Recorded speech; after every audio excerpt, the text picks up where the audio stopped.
Alhamdulillah nahmaduhu wa nasta'inuhu wa nastaghfiruhu wa nu'minu bihi wa natawakkalu alaihi. Wa na'udzu billahi min shururi anfusina wa min sayyiati a'malina. May yahdihillahu fala mudilla lahu wa may yudlilhu fala hadiya lahu. Asyhadu an la ilaha illallah wa asyhadu anna Muhammadan abduhu wa rasuluh. Sallallahu alaihi wasallam tabaraka wa sallama tasliman kasiran kasira amma ba'd. Bismillahirrahmanirrahim. Wa man ahsanu qawlan mimman da'a ila Allah wa amila salihan wa qala innani minal muslimin.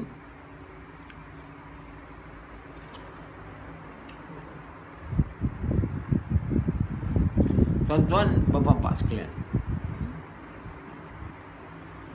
apa yang Allah hendak berlaku pasti berlaku.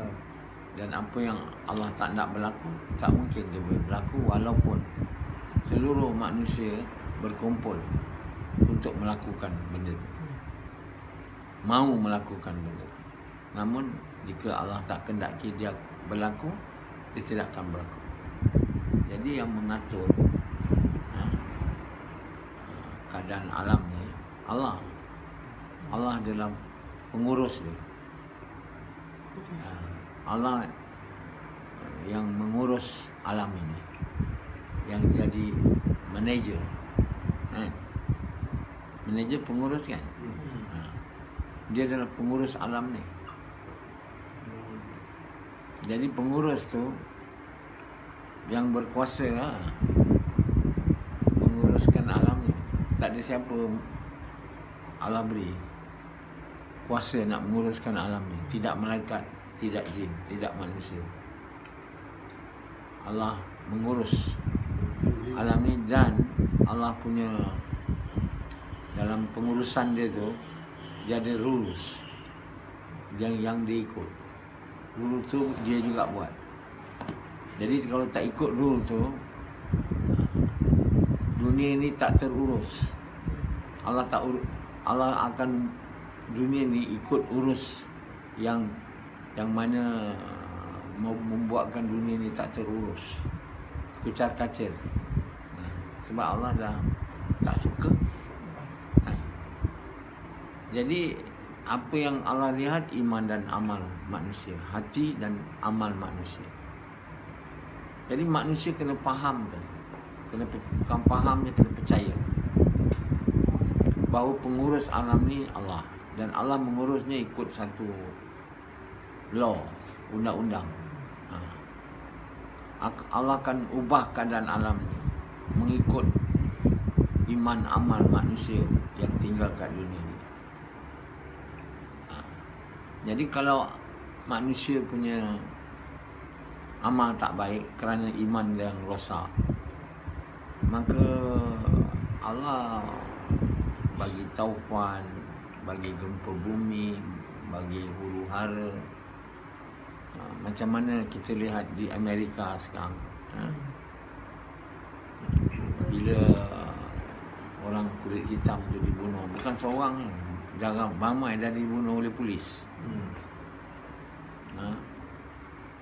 Belum ada lagi orang kulit putih yang melanggar dan dia mati, melanggar undang-undang. Polis buat sesuatu sehingga orang tu mati. Tapi orang kulit hitam sikit kesalahan tu, orang polis, orang yang kulit putih tu buat sesuatu yang somehow or other buat dia mati.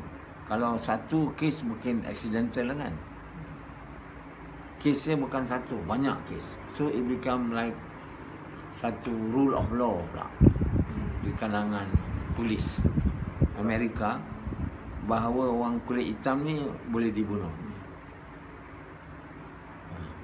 Jadi orang kulit hitam sudah meramuk dalam keadaan COVID-19 ni. Dia berarak,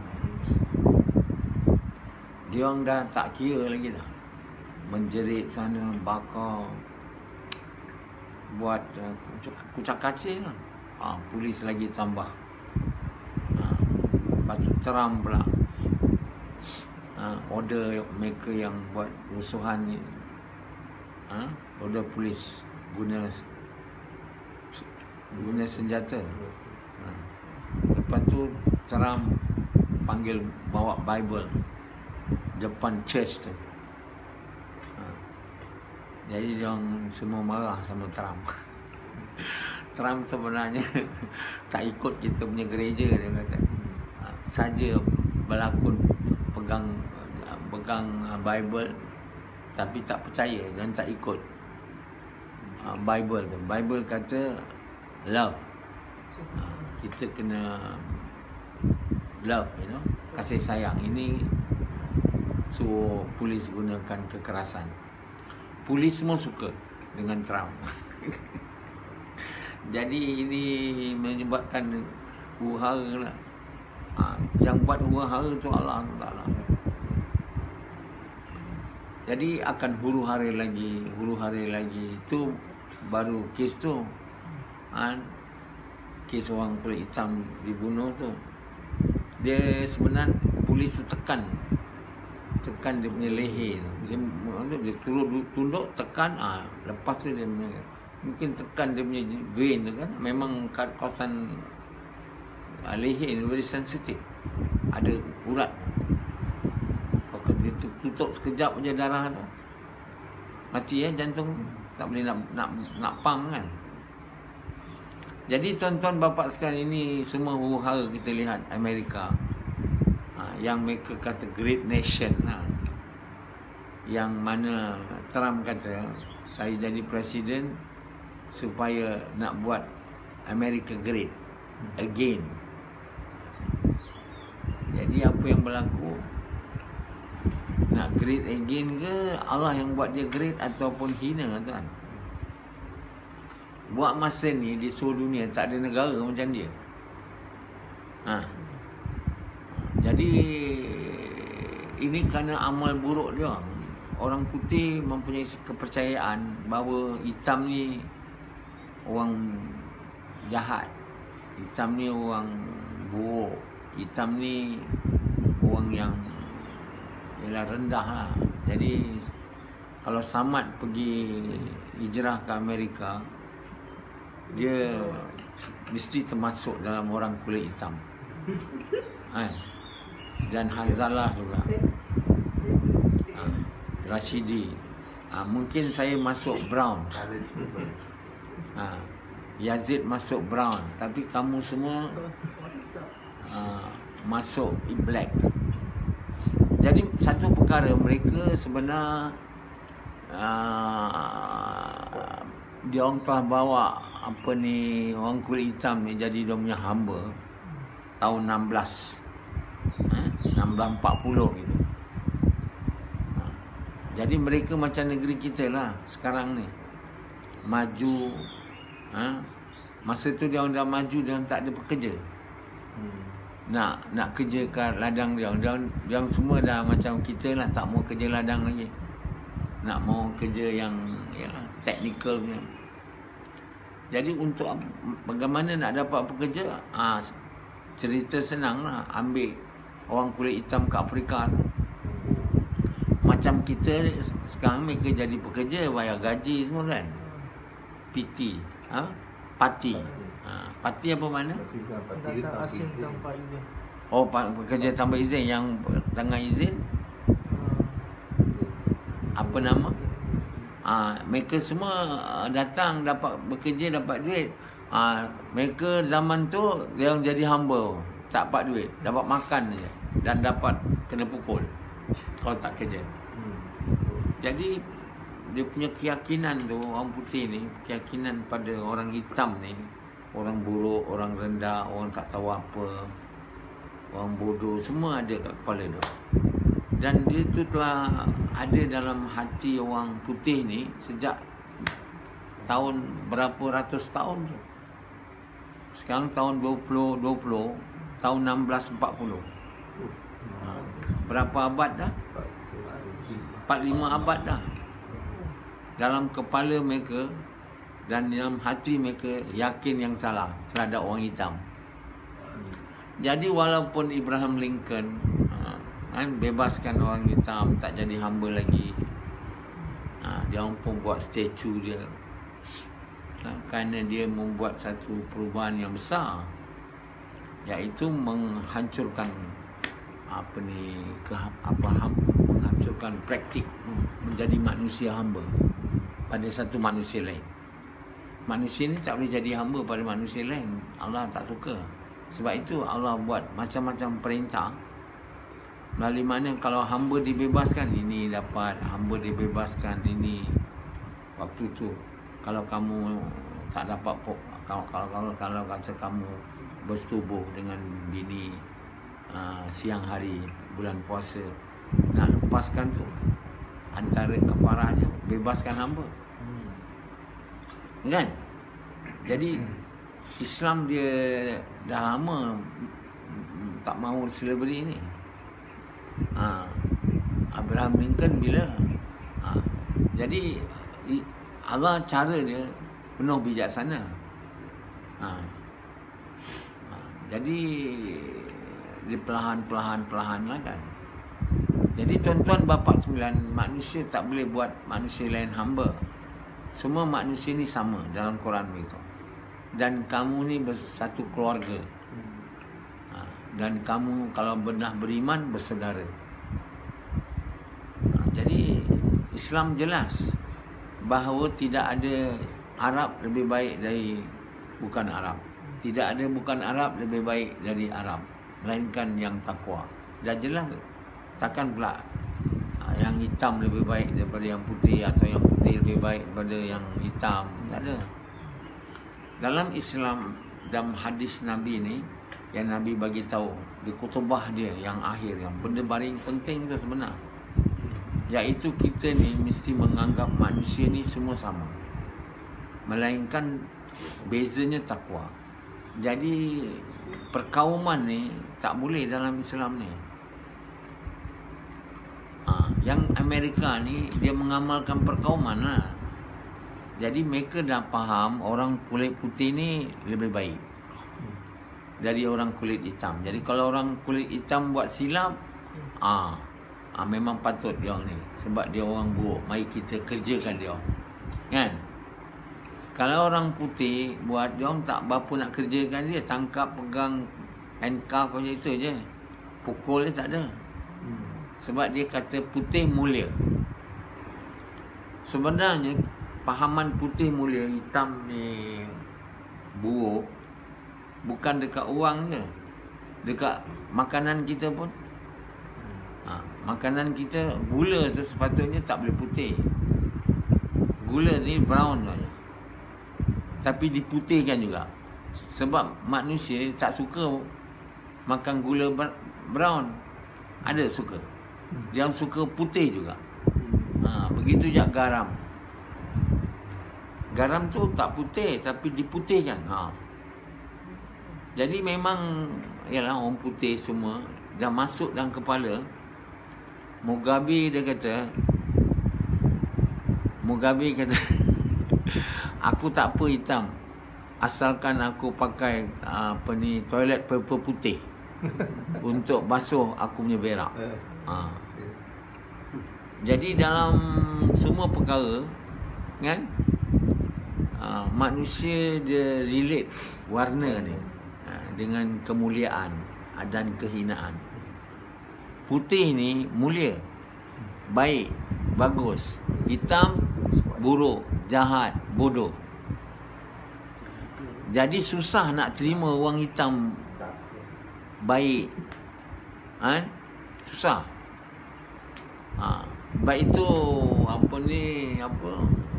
kita punya penyanyi itu apa? Rock and penyanyi apa? Michael Jackson. Terus dia bagi, dia hitam tu, bagi medical treatment, injection, tak bagi liquid tu untuk bagi hormon melanin yang apa dalam kulit ni jadi tukar-tukar. Dia bagi injection lah, treatment lah. Lain macam kan muka dia. Muka dia, hidung dia punya plastik surgery. Nak tukar muka dia macam muka orang putih lah. Jadi orang putih memang dalam kepala dia, faham dia dan dalam hati dia dan manusia semua tengok putih ni orang baik. Jadi hari ni macam kat Malaysia ni orang India lah, hitam. Memang susah nak dipilih apa-apalah. Kita Malaysia tak adalah resis sangat.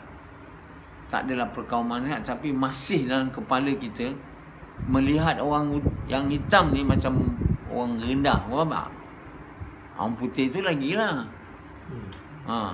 Walaupun dia pemain basketball, pelari pantas dunia ni, semua orang hitam.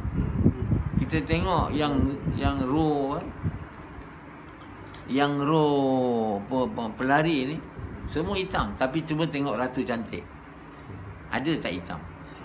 Tak, kalau ada seorang dua je yang bentuk dia, muka dia. Tapi itu pun masih lagi kalau dipilih Ratu Cantik tak boleh diterima sebagai cantik. Susah orang hitam ni nak mengatakan dia cantik warna hitam kulit ni. Itu dah macam dah. Jadi orang kulit hitam ni sedarlah diri. Jangan belagak sangat. Macam Samad dan Sufian ni kan. Orang kulit hitam ni jangan perangai buruk kan. Kalau perangai buruk hitam, lagilah orang percaya memanglah hitam ni orang buruk. Sedangkan dia amal baik pun orang tak boleh terima lagi. Presiden Amerika hitam baru Obama. Berapa ratus tahun baru dia yang boleh terima kan. Ratu Cantik hitam, besar nak terima tuan. Saya tak pernah lagi saya tak pernah tengok Miss Universe orang hitam ni ada. Memang Ratu Cantik negeri orang hitam memanglah hitam kan. Tapi kalau Miss Universe betul tak ada. Saya rasa lah, saya bukan ikut sangat pun. Jadi kita ni memang tak suka orang hitam tuan. Hitam buruk kan tak? Jadi Allah SWT bagi tahu kita orang hitam tak ada mulia daripada orang putih. Orang putih tak ada mulia daripada orang hitam. Yang mulia ialah takwa. Jadi ayat ni kena dicakap jugalah. Melainkan yang dicakap kita ikut Nabi. Nabi cakap pada orang Arab.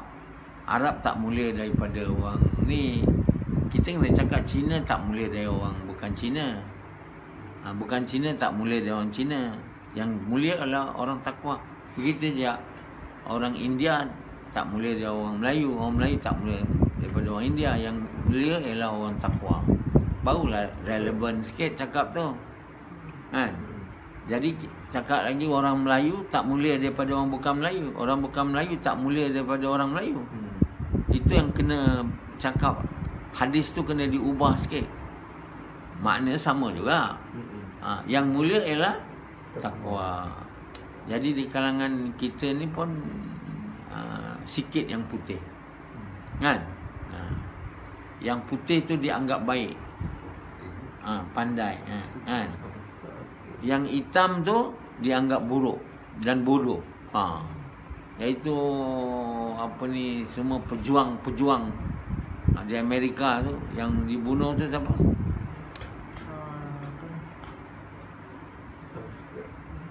Yang pejuang tu yang sebelum tu Martin Luther King, Malcolm X, banyaklah mereka semua tapi tak berjaya sampai hari ini masih kekal. Di Britain pun sama juga. Dia tak banyak sangat orang hitam daripada orang Amerika. Apa Allah buat? Jadikan Meghan menantu dalam royal family of England. Meghan tu dia bukan orang putih. Dia walaupun putih, mak dia semua asal-asal orang hitam kan. Asal orang hitam tu pun dia tak sedia terima. Bukan kalau ada sikit aja blood dia daripada orang hitam, dia tak boleh diterima. Lebih lagi dekat royal family of England. Ada. Jadi menantu kepada cucu Queen Elizabeth kedua. Enak. Meghan kahwin dengan Harry. Sebab itu dia tak selesa, dia nak pindah. Meghan lah dengan Harry. Harry sebenarnya bersalah, dia nak pindah. Dia nak ikut wife dia. Wife dia tak selesa duduk tu. Dia orang tahu dia orang punya body language semua terhadap dia tak bagus. Body language, cakap, treatment. Jadi dia mestilah rasa janggal kan. Mana nak selesa nak duduk kat situ. Walaupun dia sedia kahwin dengan Harry sebab cinta lah kan. Dia lupa pula yang orang putih ni masih lagi tak boleh terima dah kurun ke-21 ni. Jadi keadaan rasis ni sangat. Kerana manusia ni belum jadi orang bertakwa. Tapi bila orang jadi takwa, dia tak tengok lagi warna ni. Bangsa ni tak tengok lagi. Kalau dia orang takwa. Sebab dia percaya bahawa orang putih tak mulia dia orang hitam. Orang hitam tak mulia dia orang putih. Yang mulia adalah takwa. Hari ni takwa cakap je. Dapatkannya tak ada. Dalam khutbah Jumaat, bertakwalah kamu dengan sebenar-benar takwa. Saya ingat ratus ribu atau juta kali kita dah dengar. Ratus kali dah. Mungkin sepanjang hayat kita dah sembahyang Jumaat kan. Banyak kali kan. Hanya masa Covid ni je kita tak pergi sembahyang Jumaat. Lain memang pergi. Dan setiap Jumaat semua dia beritahu, bertakwalah, bertakwalah.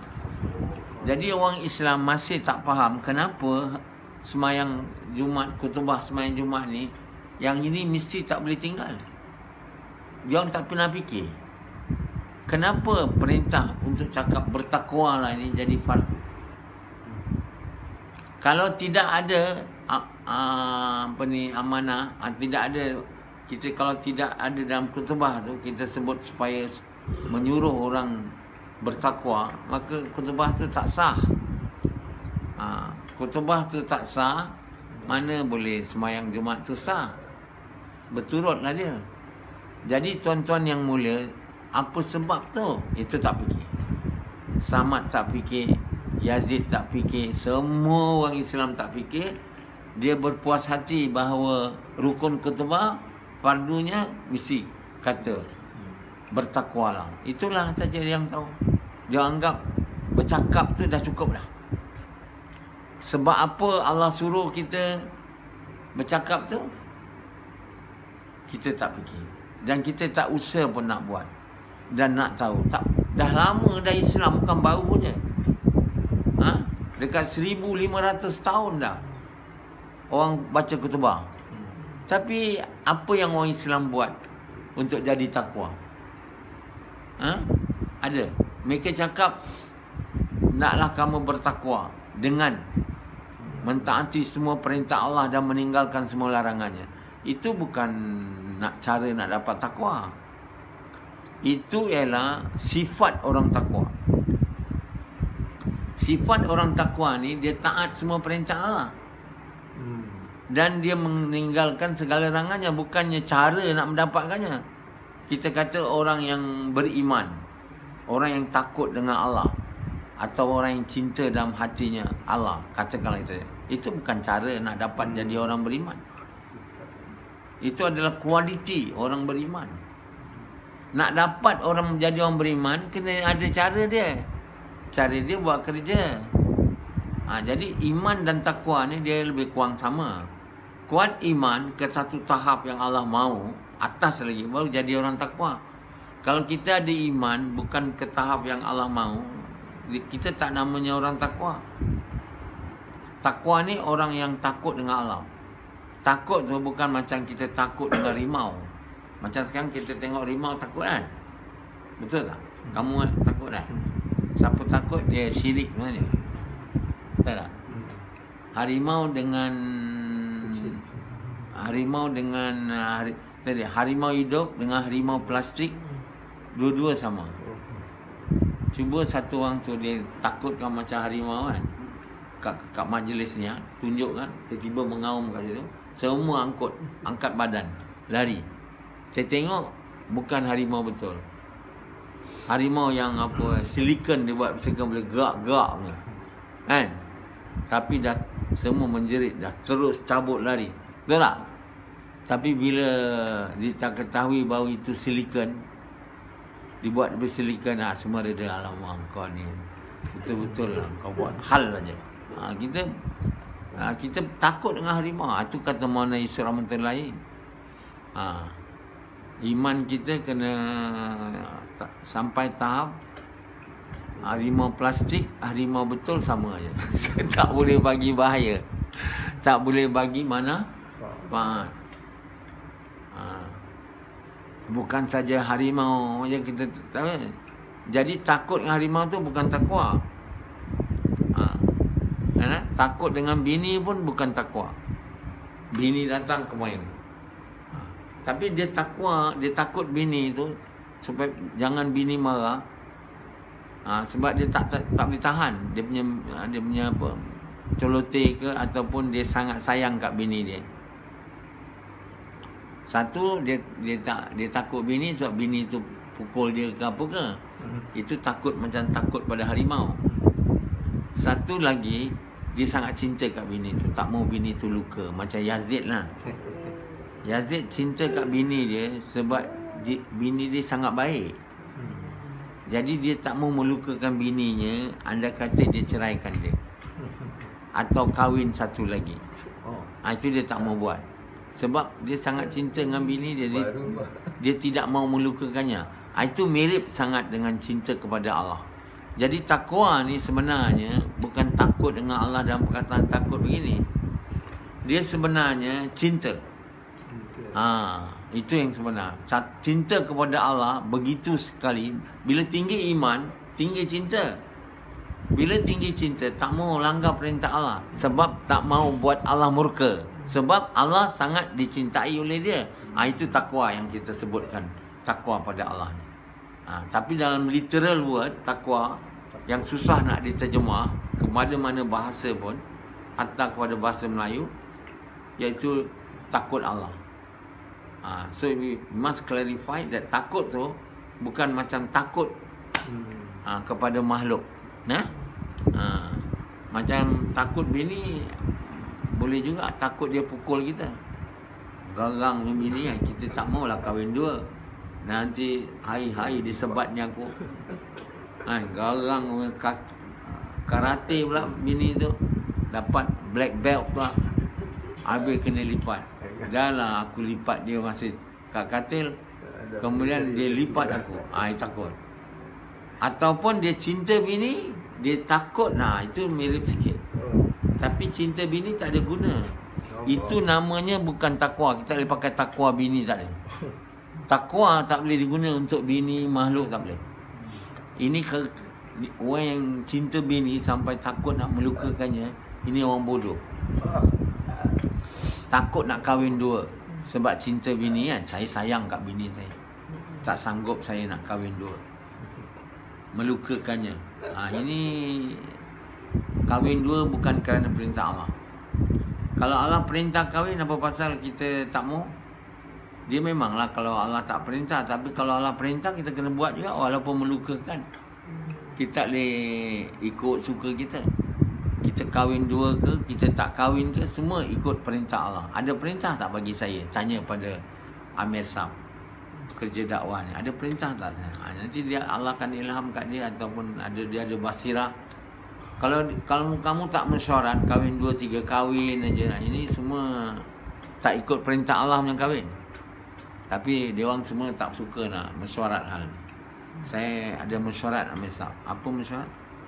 Saya rasa saya nak kahwin satu lagi. Jadi nanti Amir Sab tu, Allah kalau dia bagi tu boleh. Kahwin, itulah nama kahwin perintah. Bukan mesyuarat dengan bini yang pertama. Boleh tak aku kahwin dua, ataupun mesyuarat dengan mak atau dengan sesiapa, atau tanpa mesyuarat. Sebenarnya semua orang tak ada mesyuaratnya. Terus terpikat aja, buat jalan. Kalau tak boleh kahwin, takut bini, secret punya kahwin. kat Siam ke kat mana, lepas tu tipu bini. Kan? Ada saya satu bos saya dulu, dia duduk kat Desa Minang juga. Dia kahwin secret lah. Bini dia dekat Shah Alam. Bini yang pertama duduk kat Desa Minang ni. Bini pertama dia tak tahu dia kahwin dua. Dia buat apa? Dia masuk parti lah itu. Dia malam-malam berbalik. Tapi apa dia buat? Hari-hari dia balik rumah bini kedua dia tu. Lewat malam dia balik. Macam sibuk kerja lah. Itulah alasan dia. Jadi dia pandailah trik dia. Sampailah satu waktu, anak dia pun dah besar. Dekat jam 4 lah. Satu kali bini pertama nampak ada surat nama perempuan. Beli rumah kat Pekanbaru. Bini kata, siapa ni? Nama ni, perempuan ni. Bini pertama tanya. Inilah bini saya kedua. Pecah terus. Ditampaknya bini, garang lah ditampaknya. Masa tu tak tampar lagi, bergaduh. Dia kawal sama suami dia pergi mana, tak boleh pergi bini pertama, kedua. Satu kali hari raya, lepas raya dengan dia kata saya nak pergi. Dia tampar. Dia tak benarkan. Lama dia pun bercerai. Dan mati perempuan tu, isteri dia. Saya kenal. Inilah kahwin tak ada perintah Allah punya. Kalau perintah Allah, Allah SWT akan pelihara. Dan kalau kita buat dengan perintah, kita bagi tahu lah bini pertama, saya dah mesyuarat dan saya dah, siapa putus, kata bunyi. Amir jemaah dakwah. Aku akan pergi dengan parang. Tapi Allah akan buat dia tak berani. Allah akan buat dia tak berani. Marah-marah pun lama Allah akan buat dia suka dan terima. Kalau mati disebabkan itu, dia mati baguslah, kerana kita taat perintah Allah. Kahwin dua. Jadi tuan-tuan yang mulia, ini bab takwa ni, maksudnya kita cinta dengan Allah sehingga takut melakukan. Ini tak ada orang ada. Jadi cinta dia berkait dengan iman. Kalau iman lemah, tak akan dapat takwa. Nak dapat iman, itu dia kena buat kerja dakwah, kena buat kerja Nabi, kena buat kerja mengajak manusia kepada Allah, atau kerja mengajak manusia kepada kebaikan, mencegah kemungkaran dengan cara Nabi, dengan niat nak buat Allah suka. Kena korban harta diri, berjuang di jalan Allah. Macam mana cara Nabi? Kena buat kerja tempatan. Dan kena jumpa semua orang. Kena ajak orang bukan Islam ucap kalimah. Yang dah Islam ingatkan dia tentang kalimah, ajak dia buat kerja Nabi. Dan kita juga kena diperintah untuk pergi keluar di jalan Allah, belanja harta diri kita ke seluruh dunia dengan mesyuarat, dengan perintah Allah. Dan belanja diri harta kita, dan tinggalkan untuk keluarga yang kita tinggal. Jangan kita keluar apa pun tak tinggal, itu tak betul. Saya nak belanja harta saya je, bini kau tanggung sendiri. Tak boleh.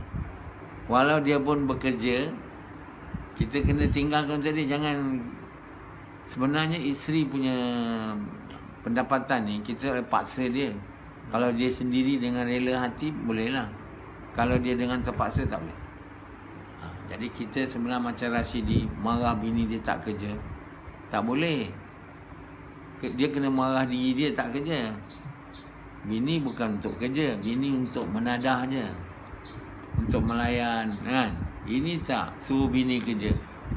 Ini tak betul, kan? Bang marah dia kalau tak kerja. Apa salah?